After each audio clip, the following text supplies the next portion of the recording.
नमो भगवती वासुदेवाय। आषाढ़ मास की पावन योगिनी एकादशी पर आप सभी का हार्दिक स्वागत है। आज की इस पावन कथा में आपको 11 माता की भावपूर्ण कथा, भगवान श्री हरि का दिव्य मंत्र, तुलसी माता का महत्व तथा अंत में योगिनी एकादशी की संपूर्ण पूजा विधि, व्रत का फल और पारण की सही जानकारी मिलेगी। इसीलिए इस कथा को अंत तक श्रद्धा और विश्वास के साथ में अवश्य सुने। बहुत समय पहले की बात है। गंगा तट के समीप एक सुंदर गांव बसा हुआ था।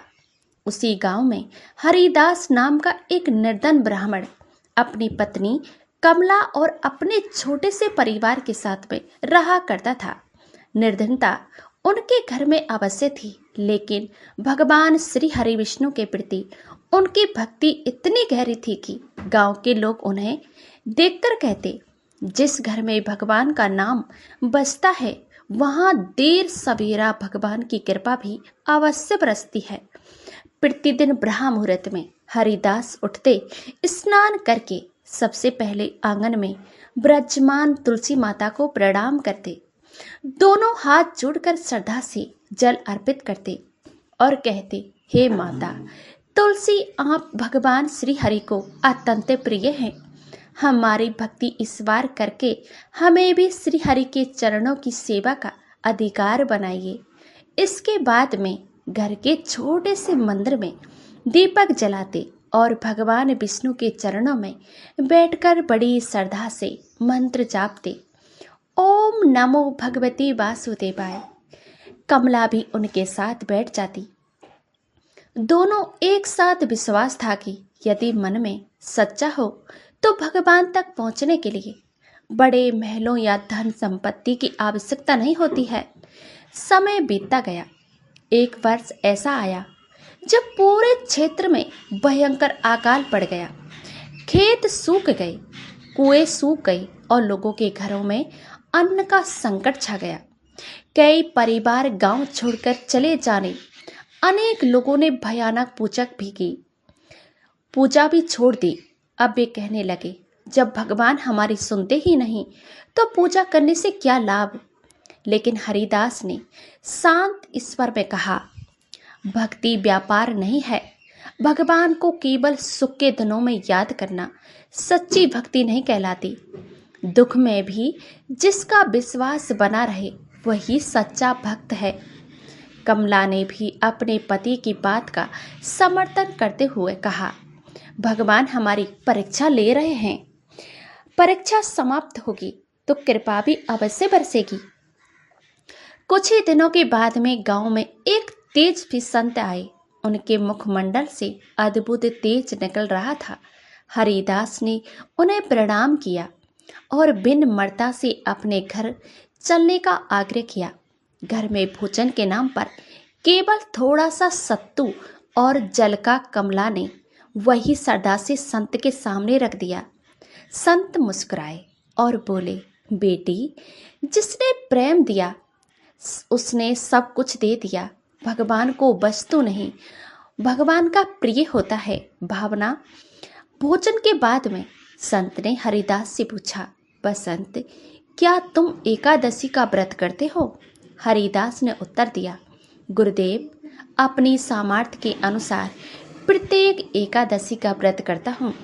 संत बोले, अब आषाढ़ मास की योगिनी एकादशी आने वाली है। ये एकादशी अत्यंत दुर्लभ और पुण्यदायिनी मानी गई है। इस दिन जो श्रद्धा भक्त से भगवान विष्णु का पूजन करता है, तुलसी माता को प्रणाम करता है, उनका नाम जपता है और पूरी निष्ठा से व्रत रखता है, उसके जीवन के अनेक दुख दूर होने लगते हैं। हरिदास ने पूछा, गुरुदेव, यदि किसी के पास में पूजन की अधिक सामग्री ना हो तो क्या उसका व्रत पूर्ण माना जाएगा? संत ने मुस्कुराकर कहा, बसंत, एक तुलसी दल, एक दीपक, इच्छुवस्त मन और भगवान का सच्चा स्मरण, यही सबसे बड़ी पूजा है। यदि मन में निर्मल है तो श्री हरि इसमें उस भक्त के घर पर पधारते हैं। संत के वचन सुनकर हरिदास और कमला का हृदय भक्ति से भर गया। दोनों ने उसी क्षण संकल्प लिया कि इस बार योगिनी एकादशी का व्रत पूर्ण श्रद्धा और नियम के साथ में करेंगे। योगिनी एकादशी का शुभ दिन आया।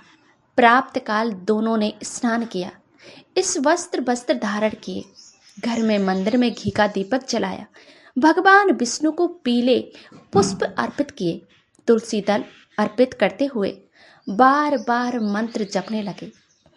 ओम नमो भगवते वासुदेवाय। दिन भर दोनों ने अन्न का त्याग किया। कभी भगवान का नाम जपते, कभी विष्णु सहस्त्र नाम सुनते, कभी श्री हरि के भजन गाते। भूख लगती तो भगवान का स्मरण और अधिक बढ़ जाता। संध्या होने पर उन्होंने दीपदान किया और तुलसी माता की परिक्रमा करते हुए भगवान से प्रार्थना की, हे श्री हरि, हमारे जीवन में चाहे जितनी भी कष्ट आए, लेकिन आपके चरणों से हमारा विश्वास कभी दूर न हो। रात्रि गहरी होती चली गई। पूरा गांव निद्रा में था, लेकिन हरिदास और कमला भगवान के सामने बैठे भजन कर रहे थे। उनके मुख से निरंतर एक ही मंत्र निकल रहा था, ओम नमो भगवते वासुदेवाय, ओम नमो भगवते वासुदेवाय। अचानक मंदिर में रखा दीपक बिना हवा के पहले से कई गुना अधिक तेज जलने लगा। पूरा कमरा दिव्य प्रकाश से भर उठा। हरिदास और कमला ने जैसे ही अपनी आंखें उठाईं, उनके सामने एक अद्भुत दिव्य प्रकाश प्रकट होने लगा। दिव्य प्रकाश धीरे धीरे और अधिक तेज होने लगा। हरिदास और कमला की आंखें श्रद्धा से झुक गई। उसी दिव्य प्रकाश के माध्य चारों भुजाओं वाले भगवान श्री हरि विष्णु प्रकट हुए। उनके श्री चरणों में समीप तेज भी 11 माता विराजमान थी। वातावरण ऐसे दिव्य सुगंध फैल गई, मानो इस वैकुंठ धाम धरती पर उतर आया हो। दोनों पति पत्नी भूमि पर दंडवत प्रकम होकर रोने लगे। उनके मुख से शब्द नहीं निकल रहे थे। भगवान श्री हरि ने करुणा भरी दृष्टि से उन्हें उठाया और कहा, बसंत, हरिदास, तुम्हारी निर्धनता ने तुम्हें अहंकारी नहीं बनाया और तुम्हारे दुख ने तुम्हारी भक्ति को कभी कम नहीं होने दिया। तुमने भूखे रहकर भी मेरा स्मरण नहीं छोड़ा, इसलिए आज मैं इसमें तुम्हें दर्शन देने आया हूँ। हरिदास हाथ जोड़कर बोला, प्रभु, यदि आप सच मुझ पर प्रसन्न हैं तो मुझे धन नहीं चाहिए, केवल इतना वरदान दीजिए कि अंतिम विश्वास आपके चरणों की भक्ति बने रहे। भगवान मुस्कुराए। 11 माता ने आगे बढ़कर कहा, बसंत, जो भक्त एकादशी के दिन लोभ, क्रोध, अहंकार, छल छोड़कर श्रद्धा से भगवान विष्णु का स्मरण करता है, मैं उसके इसवे घर पर निवास करती हूँ। जहाँ एकादशी का सम्मान होता है, वहाँ दरिद्रता अधिक समय तक नहीं टिकती।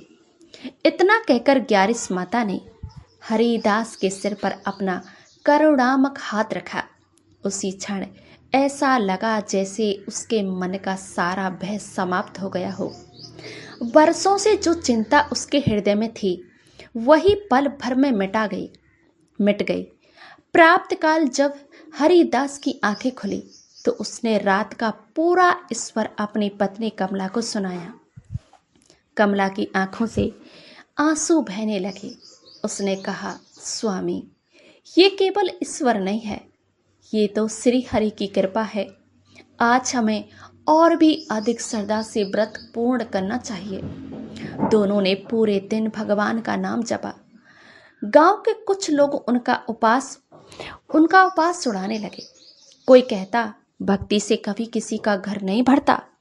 कोई कहता, यदि भगवान इतने दयालु हैं तो तुम्हें धनवान क्यों नहीं बनाते। हरिदास ने मुस्कुराकर उत्तर दिया, भगवान पहले मन को समुद्र बनाते हैं, उसके बाद में जीवन को। कुछ दिनों के बाद गांव में एक धनी व्यापारी आया। उस बैलगाड़ी का पहिया कीचड़ में धंस गया। बहुत प्रयास करने पर भी गाड़ी बाहर नहीं निकली। हरिदास वहां पहुंचा और बिना किसी लालच के सहायता करने लगा।